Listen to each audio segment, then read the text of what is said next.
Salut, bienvenue pour une nouvelle vidéo et pour un nouvel update lecture. Je pense que vous avez l'habitude sur ce mois de septembre, du coup, mais en même temps, je vous avais prévenu. Pour vous, ça va être comme d'habitude, c'est-à-dire que je vais vous parler de livres que j'ai lus au mois d'août. En même temps, si vous suivez les vlogs, vous savez qu'au mois de septembre, j'ai pas lu des masses, donc j'aurai plus beaucoup de retard à la fin de ce mois de septembre, étant donné que j'ai pas lu au mois de septembre, enfin quasiment pas lu. Donc pour vous, ça va être comme d'habitude, sauf que pour moi, ça va être un peu plus compliqué. Dans les dernières updates lecture que vous avez vues, je vous ai parlé de livres que j'ai lus en août, donc il y a longtemps, au moment où la vidéo sort. Mais pas au moment où je l'ai tournée, c'est-à-dire que mes souvenirs étaient frais. Là, je tourne la vidéo 3-4 jours avant qu'elle sorte, parce que je devais attendre les bibliothèques, tout ça, blabla. Et donc, mes souvenirs sont beaucoup moins frais. Voilà, donc j'ai fait des post-it comme d'habitude, avec un petit rapide résumé et ce que j'ai pensé globalement du livre à chaud. Mais là, du coup, je suis à froid, donc peut-être que j'ai plus le même avis à froid. Et ça va être surtout compliqué pour les livres que j'ai abandonnés. Voilà, mais je vais essayer de faire au mieux. Bref, c'est parti. Le premier justement c'est un livre que j'ai abandonné et donc c'est Baby Random, le tome 1 de Gaïa Alexia. J'avais peur en le commençant parce qu'il y a le mot bébé dans le titre et je me suis dit oh là là, c'est pas un délire. En fait, c'est pas quelque chose qui me dérange en soi, mais je me dis que si c'est dans le titre, ça va être forcément le centre de l'histoire et du coup ça m'attire pas, vous voyez. Mais en fait, le titre vient du fait qu'on rencontre le personnage masculin quand il est enfant, quasiment bébé, et on le retrouve après adulte. Le problème ici, du coup, c'est pas ça du tout, c'est qu'on est uniquement du point de vue de Célia, le personnage féminin, ce qui en soi n'est pas quelque chose de cool pour moi, parce que j'ai besoin d'être dans la tête du personnage masculin pour réellement aimer une romance, mais je peux être que dans la tête du personnage féminin et quand même lire la romance. Mais là, on est sur un... En fait, je crois que je l'avais déjà dit, alors peut-être récemment pour vous, mais moi ça fait longtemps que j'ai tourné les vidéos, comme j'ai dit. Être dans la tête du personnage féminin, moi ça me donne plus l'impression que je suis en train de lire de la chick lit que de la romance. Une alternance c'est cool, et que dans la tête du personnage masculin c'est cool, mais quand on est que dans sa tête à elle, on a tout de suite un angle très différent évidemment. Enfin je sais pas comment expliquer, mais ne pas avoir accès au personnage masculin, ça coupe vraiment le lien avec lui. Et du coup, ça fait que tu vois que le personnage féminin de son point de vue à elle. Et alors là, franchement, mais... Enfin, c'est juste pas possible. En plus, l'histoire ici démarre vraiment comme de la chick lit pour moi. On t'explique que elle a un travail qui lui plaît pas vraiment des masses. Elle vit toute seule, elle est super pote avec sa voisine qui est assez vieille. Et on te fait bien comprendre que c'est pas normal vu l'âge qu'elle a, alors qu'elle fait ce qu'elle veut, tu vois, mais c'est pas normal. Enfin bref, elle devrait sortir, elle devrait s'amuser. Elle a une liste interminable de choses qu'elle devrait faire. Enfin bref, moi ça me saoule. Et pour couronner le tout, de un, elle est plus ou moins gentiment, mais quand même harcelée par son patron parce qu'elle lui plaît et du coup, bah il veut dîner avec elle, il veut sortir avec elle, blablabla, tout ça. Mais elle veut pas, et comme c'est son patron, bah du coup ça la met dans une position difficile, elle sait pas comment lui dire non, elle passe son temps à trouver des excuses, à fuir, enfin bref, c'est chiant.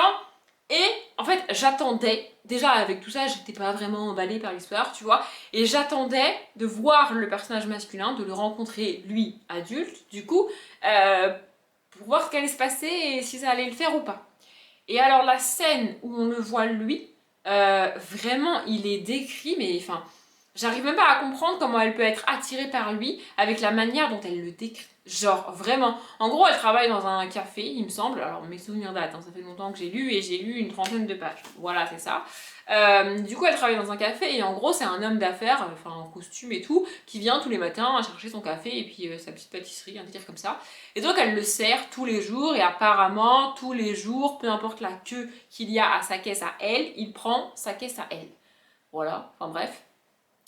Et du coup, moi je m'attendais à ce que, je sais pas, enfin, en plus de prendre sa caisse à elle, parce que ça on te le dit avant, tu vois, il montre réellement un intérêt, tu vois, enfin que tu vois, que ce soit écrit qu'il y a enfin je sais pas, un truc, mais non.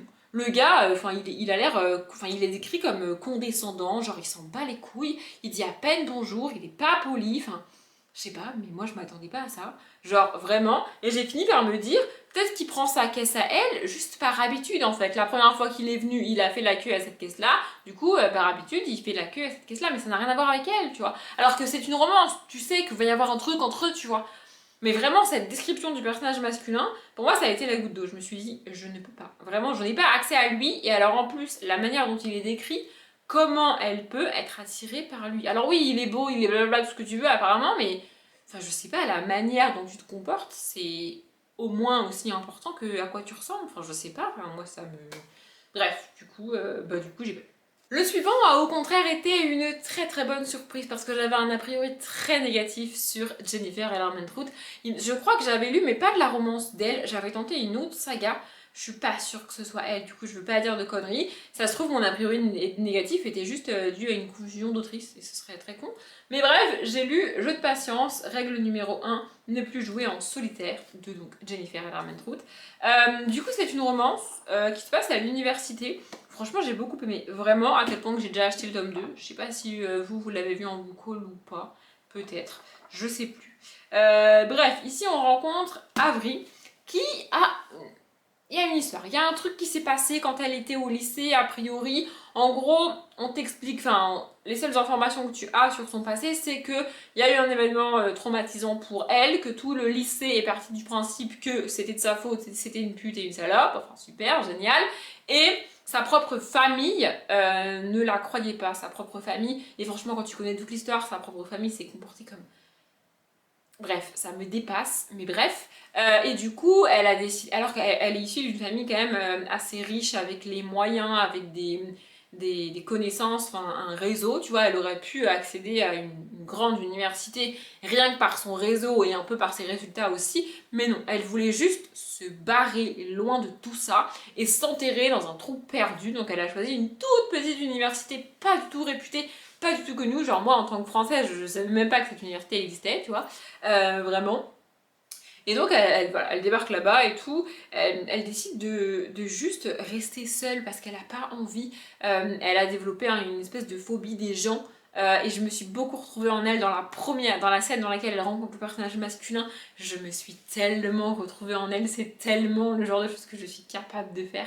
En fait, elle est en retard en cours et du coup, elle a cette peur de... En fait, c'est pas que elle se sent mal à l'aise parce qu'elle est en retard, parce que c'est un comportement pas hyper ouf socialement, d'être en retard en cours, tu vois. Mais ce qui la stresse, c'est de devoir rentrer dans la salle et faire face à l'amphi plein de monde parce qu'elle est en retard. Vous voyez, moi c'était exactement le même problème que j'avais à la fac. Je n'allais pas en cours quand j'étais en retard, vraiment. C'était passer cette porte et voir que tous les regards sont sur toi parce que tu es en retard. Moi je pouvais pas, vraiment je ne pouvais pas. Donc bref, c'est ça qui se passe au début et elle part en courant parce qu'elle peut pas rentrer. Voilà, il se trouve que le personnage masculin, il la voit partir en courant, il est juste là. Comment il s'appelle? Cam, je crois, c'est ça. Preuve que j'ai bien aimé, je me rappelle des prénoms avant même de les avoir vérifiés, alors que ça fait des semaines que j'ai lu le bouquin. Bref, du coup, lui, il va être attiré par elle. Alors, il est plus ou moins le cliché du gars de fraternité qui fait la fête et qui enchaîne les filles, mais pas vraiment. En fait, il a surtout une fille qu'il fréquente régulièrement de manière pas sérieuse. Vous voyez, genre, ils sont pas dans une relation de couple, mais ils se fréquentent. Je pense que vous avez compris. Mais du coup, c'est pas vraiment le cliché du bad boy ou du player qui enchaîne les gars, je sais plus comment, les gars, les filles, je sais plus comment on dit. Bref, mais voilà, il est pas, c'est un gars qui est pas posé en couple et qui a priori n'est ni pour ni contre, vous voyez. Et il est attiré par elle, sauf que elle rejette tout en bloc. Mais tout le monde en bloc, elle ne veut pas sortir, elle ne veut pas se faire des amis, elle n'a pas du tout pour objectif de s'intégrer réellement, elle veut juste aller en cours, réussir ses cours et rentrer chez elle. C'est tout ce qu'elle veut. Sauf que il va insister de manière bienveillante. Vraiment, c'est bien fait, c'est bien amené. C'est-à-dire qu'il va plusieurs fois lui demander de sortir avec lui, d'aller dîner avec lui, de faire des trucs, machin. Et elle dit non, elle dit non, elle dit non, elle dit non. Mais de la manière dont c'est fait, c'est pas oppressant pour elle. Vraiment, alors la limite est très difficile, mais c'est le cas.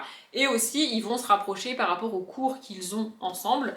En fait, comme elle a raté le premier cours et qu'au premier cours, ils ont décidé de binôme, et ben lui, il a dit qu'il était en binôme avec elle. Du coup, elle n'a pas le choix, elle se retrouve en binôme avec lui parce que c'est lui ou personne et qu'il faut absolument avoir un binôme. Du coup, voilà, parce qu'ils sont en binôme, ils vont quand même se voir en dehors du cours et en dehors de chez eux parce qu'il se trouve qu'ils habitent l'un en face de l'autre. Non mais c'est pratique, au moins c'est pratique. Bref, voilà, et du coup, il va petit à petit ne pas la laisser oublier qu'il est intéressé par elle de manière sérieuse.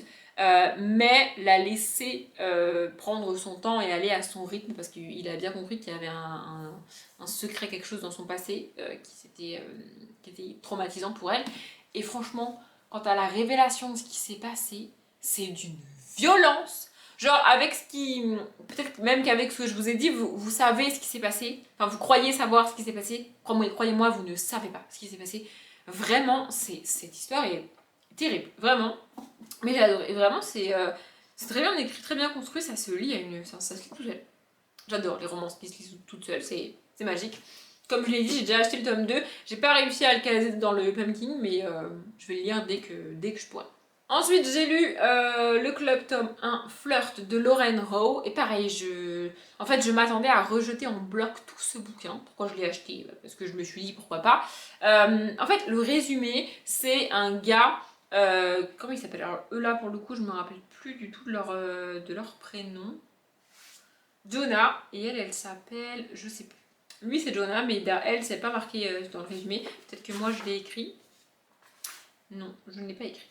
Bref, donc Jonah, en gros, il a entendu parler d'un espèce de sex club, du sex club par son frère, mais c'est pas un sex club physique dans lequel tu te rends pour le sexe, tu vois, c'est une espèce de, je sais pas comment expliquer, c'est comme une association dans laquelle tu t'inscris et tu dis tes préférences sexuelles, le genre de personne que tu veux, le genre de préférences sexuelles que tu as et que tu recherches, voilà, tu remplis une espèce de questionnaire comme ça, et puis ensuite l'application, plus une application qu'une association, bref, l'application te met en relation avec les personnes que tu recherches, donc lui en l'occurrence des femmes qui ont les mêmes pratiques sexuelles que lui.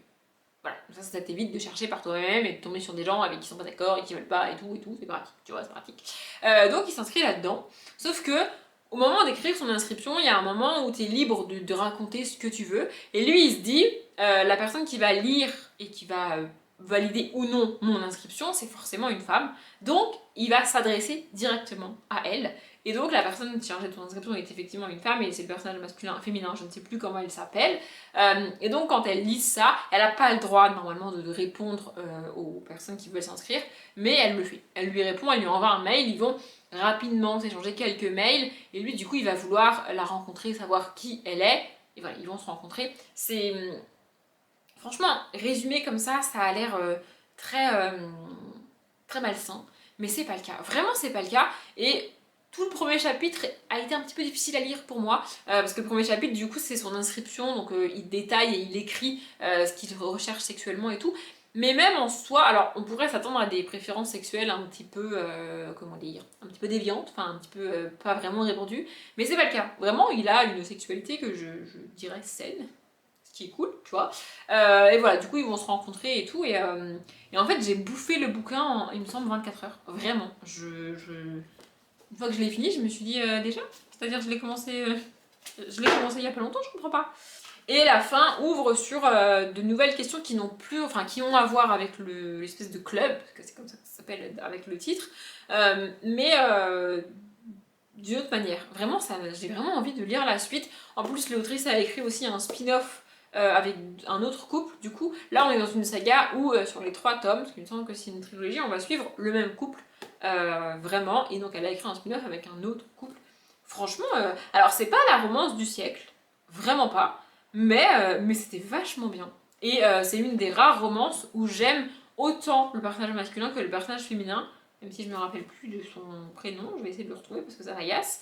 Sarah, voilà. Et vraiment, j'ai adoré. Et aussi, parce que c'est assez important, sans vous dire pourquoi et comment, mais tout l'enjeu de leur relation de couple est tourné sur son plaisir à elle. Alors, dit comme ça, c'est bizarre, mais vraiment, et c'est vraiment rare que comment dire, qu'on parle de ça comme ça. Vraiment, je crois que c'est la première fois que j'ai vu ça, que j'ai lu ça, et vraiment, c'était cool. C'est pas la romance du siècle, je l'ai déjà dit, mais franchement, c'était vachement bien. Pour le dernier livre, normalement c'est le titre de cette vidéo, je sais pas si vous vous en rappelez, du coup c'est le fameux livre que j'ai acheté et que j'ai commencé et que j'avais décidé que je vous en parlerais si ça valait le coup. Et j'ai décidé de vous en parler, j'ai hésité à en faire une vidéo complète, mais j'en aurais fait une vidéo complète si j'avais terminé le bouquin parce que j'ai finalement abandonné le bouquin, pas pour les raisons que je croyais, Et en vrai, je suis contente d'avoir essayé. Je pense que j'essaierai d'autres livres et d'autres sagas comme ça que jusqu'à maintenant je rejetais en bloc. Parce que en fait, j'ai abandonné le livre pas pour les raisons que je croyais et pas pour les raisons qu'on m'avait dites. Trêve de suspense, ce livre c'est, et il y en a une qui avait trouvé en commentaire, même si je lui ai dit que non, Twilight, le tome 1, Fascination, de Stéphanie Meyer.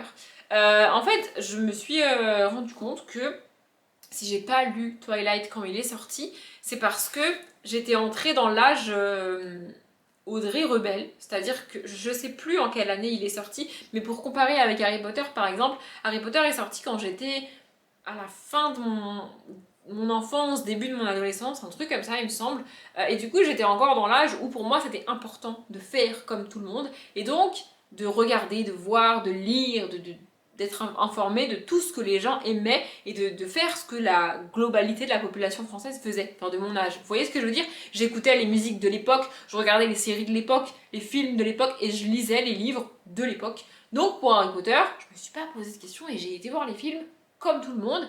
Quand Twilight est sorti, j'ai eu la réaction inverse. Parce que tout le monde aimait, parce que tout le monde adorait, en fait je suis partie du principe que c'était pas pour moi, que c'était de la merde et que je ne voulais ni voir ni lire cette histoire. Voilà, et puis je suis devenue adulte avec ça. Et en fait, j'avais toujours d'un côté le fait que si tout le monde aime, peut-être que moi aussi j'aimerais, peut-être que je passe à côté de quelque chose, mais de l'autre côté, j'avais tellement décidé que j'aimerais pas, que j'en venais presque à me dire que je serais déçue de moi-même si j'aimais l'histoire. Non mais c'est fou quand même.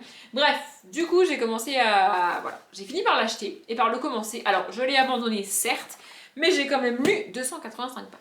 Donc ça va, franchement, ça va. Bon, je vais pas vous faire l'affront de résumer Twilight, enfin je veux dire à un moment donné, c'est un peu comme Harry Potter, si vous connaissez pas, en fait si vous avez pas lu, c'est que vous voulez pas lire, et vous avez le droit, et sinon bah vous connaissez, enfin forcément vous avez au moins vu les films. Bref, et en fait, pour Twilight, on m'avait toujours dit Bella et toi, ça le fera pas. Elle va t'agacer, elle va te saouler, genre vraiment, elle va te taper sur le système, c'est mort. Donc, je m'attendais à ne pas aimer à cause de Bella. Eh bien, je n'ai pas aimé à cause d'Edouard. Edouard me tape sur le système, j'ai envie de le gifler.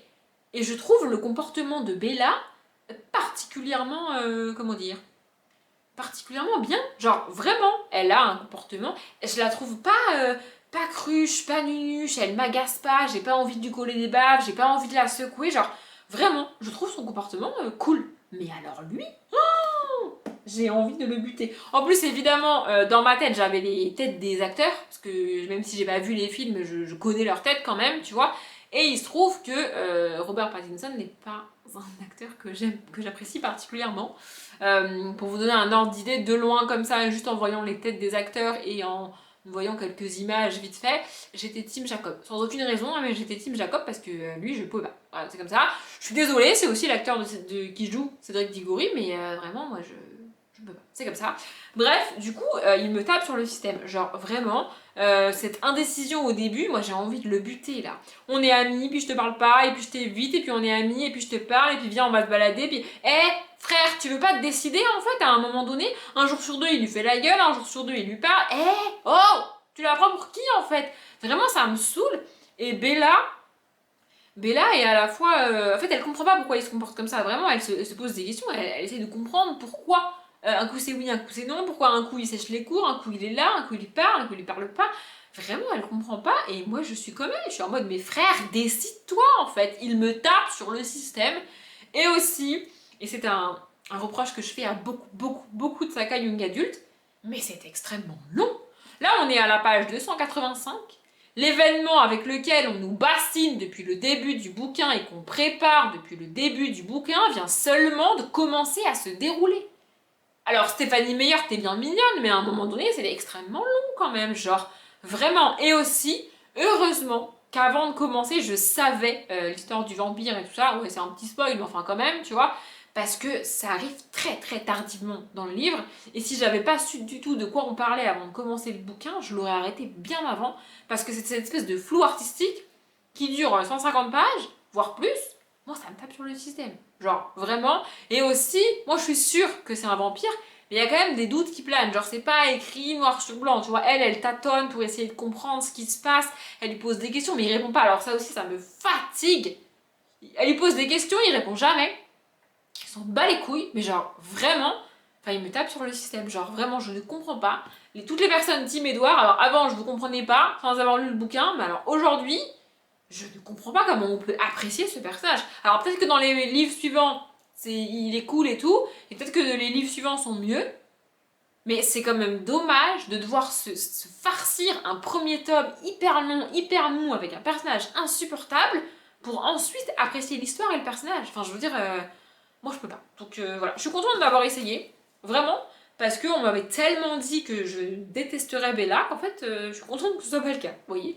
Mais voilà, je suis contente d'avoir essayé, peut-être que j'essaierai d'autres choses, de l'autrice ou d'autres sagas comme ça que j'ai pas lu, parce que pour les mêmes raisons. Mais en tout cas, ça confirme que ça me le fait pas. Et peut-être que je vais essayer de regarder le film à nouveau, parce que alors ma meilleure amie de l'époque du lycée m'avait fait la gueule à cause de ça. On était chez elle une après-midi, elle était fan ultime de Twilight, elle avait lu les livres bien avant que les films sortent, et quand les films sont sortis, elle les a tous regardés, blabla et tout, et elle me harcelait pour que je regarde le film. Et une après-midi chez elle, elle avait lancé le film. Et en fait, je dis que j'ai tenu une demi-heure, mais je suis même pas sûre. En fait, j'ai tenu jusqu'au moment où une voiture manque d'écraser Bella sur le parking, et Edouard s'interpose pour la sauver. Et cette scène est dans le livre en plus. J'ai tenu jusque là. C'est la dernière image que j'ai vue du film et je me suis endormie. Ah oui, mais quand je vous dis, elle m'en a voulu à mort. Vraiment, elle m'en a voulu à mort. Donc en fait, j'ai jamais regardé les films. Du coup, peut-être que je vais tenter les films. Je sais pas. Je voulais faire des vidéos courtes sur ce mois de septembre, mais là je me suis un petit peu emballée sur cette belle lecture, du coup il est un petit peu plus long que les autres probablement, c'est comme ça. J'espère qu'il vous a quand même plu, je m'arrête là. Comme d'habitude, je vous souhaite une bonne journée, un bon après-midi, un bon appétit ou une bonne nuit, et je vous dis à demain.